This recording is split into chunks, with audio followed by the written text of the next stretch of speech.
ఈ జీవోలు ఒట్టి బూటకము. ప్రభుత్వము ఫీజు రియంబర్స్మెంట్ను రద్దు చేయడానికి దాని కుట్రలో భాగంగానే ఈ బోగస్ జీవోలు తీసుకొచ్చింది. ఈ జీవోలు పేద విద్యార్థుల పాలిట శాపాలుగా మారినాయి. కాబట్టి ఇవాళ ఈ జీవోలను మేము మొదటి నుంచి వ్యతిరేకిస్తున్నాం. ఈ జీవో బీసీ ఎస్సీ ఎస్టీ విద్యార్థులకు మరణశాసనం లాంటివి. కాబట్టి మా పోరాటం ఆగదు. ఈ పోరాటాన్ని ముందుకు తీసుకుపోతున్నాం. ఖచ్చితంగా ఈ పోరాటం మేము రాష్ట్ర వ్యాప్తంగా తీసుకుపోతాం. విద్యార్థుల సత్తా ఏంది, విద్యార్థుల యొక్క ఐక్యత ఏంది, విద్యార్థుల యొక్క శక్తి ఏందో ఈ ప్రభుత్వానికి రుచి చూపిస్తాం. ఆధార్ కార్డు తోటి లింక్ చేయడము, అటెండెన్స్ ఉన్న వారికే చెల్లిస్తామని చెప్పేసి కూడా దాన్ని చెప్పడం, దాన్ని ఏ విధంగా అంటే ఇప్పుడు ఇవన్నీ ప్రభుత్వం మనసులో ఏంటంటే ఈ ఫీజుల స్కీముని ఎగ్గొట్టాలి. దీనికి ఎట్లన్నా చేసి దీని స్కీములు ఎగ్గొట్టి చేయడానికి కుట్ర. అందులో భాగమే ఇదంతా. ఇది కళ్ళకు గట్టినట్టు కనపడుతుంది. ప్రభుత్వం ఫీజు రియంబర్స్మెంట్ పట్ల దొంగనాటకం ఆడుతుంది. అందుకనే విద్యార్థులు తిరగబడి తరిమి కొట్టే రోజులు ప్రభుత్వంకు దగ్గరలోనే ఉన్నాయి. DBT scheme direct benefit transfer account create చేసి కూడా నెల నెల ఇస్తాము, ఏ ఇబ్బంది పడదని చెప్పేసి ఇబ్బంది పెట్టకుండా మేమే చూసుకుంటామని ప్రభుత్వం చెప్తా ఉంది.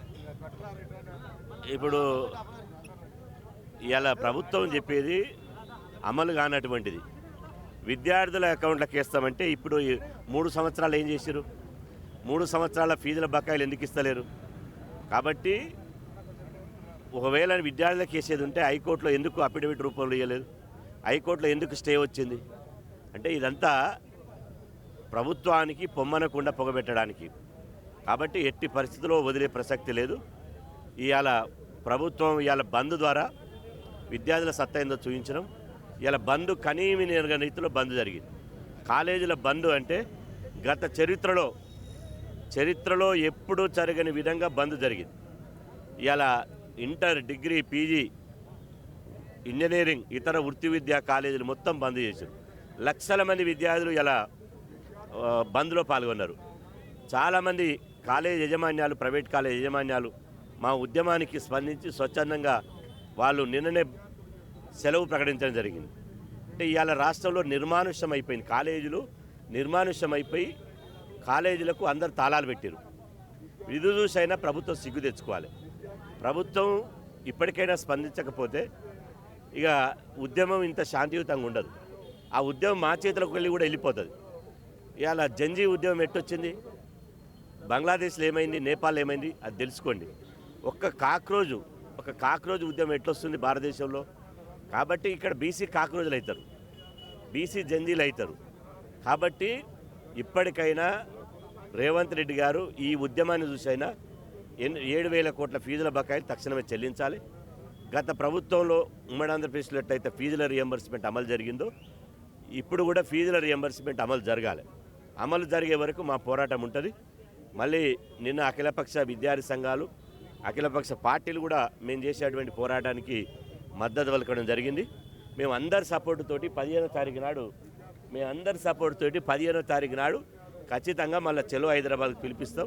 విద్యార్థుల సత్తా ఏందో తెలుపుతాం. ఆర్థికంగా బాగాలేదు కాబట్టి ప్రభుత్వం తరఫున అందుకే నెల నెల డైరెక్ట్ విద్యార్థులకు వేస్తామని చెప్పేసి కూడా చెప్తాను ప్రభుత్వం వాదన.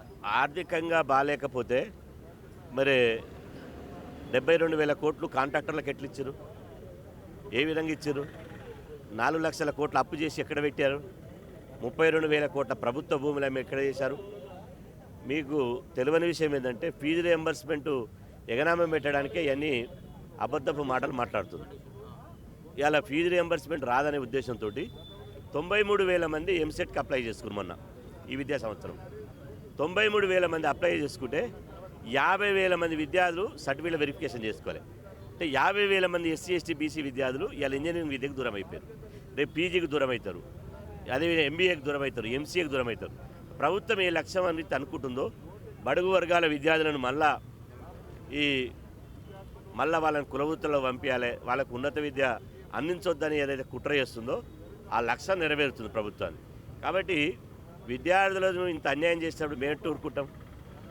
ప్రభుత్వంలోని బీసీ మంత్రులకు నేను విజ్ఞప్తి చేస్తున్నా, మీకు చీమనెత్తులు ఉంటే రాజీనామా చేయాలి. బీసీ మంత్రులు ఇవాళ ఫీజుల రియంబర్స్మెంట్ ఇవ్వలేని స్థితిలో మీరున్నప్పుడు ముఖ్యమంత్రితో మాట్లాడాలి. మాట్లాడకపోతే బీసీ విద్యార్థులు చదువుకు దూరం అవుతుంటే ఎందుకు మీరు ఇలా నోరు విప్పుతలేరు?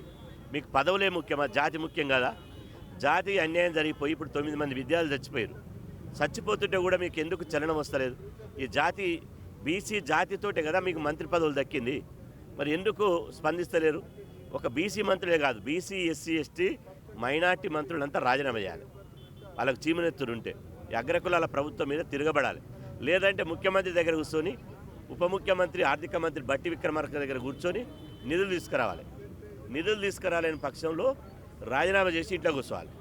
ఇవాళ మా ఉద్యమం రాజీనామా చేస్తారా, ఫీజులు ఇప్పిస్తారని ఉద్యమం చేస్తాం. ఇక నుంచి మంత్రుల క్వార్టర్స్ ముట్టడిస్తామా, లేదా మంత్రుల కాన్వాయ్లను అడ్డుకుంటామా విద్యార్థుల చేతిలో ఉంది. అది మా చేతిలో లేదు. ఒకసారి విద్యార్థులు నిప్పు కనకలై అగ్గి కీలలై పెనుమంటై చుట్టుకుంటే ఆ మంటలు మీరు ఇలా రాజకీయంగా ఆహుతి కావాల్సి వస్తుందని చెప్పి సందర్భంగా హెచ్చరిస్తున్నాం. ఒకటి అంటే డైరెక్ట్ బెనిఫిట్ ట్రాన్స్ఫర్ అంటే ఓకే సరే చేస్తారు కావును, విద్యార్థులు ఏ విధంగా నష్టపోయే అవకాశం? ఇది చేతగాని ప్రభుత్వం.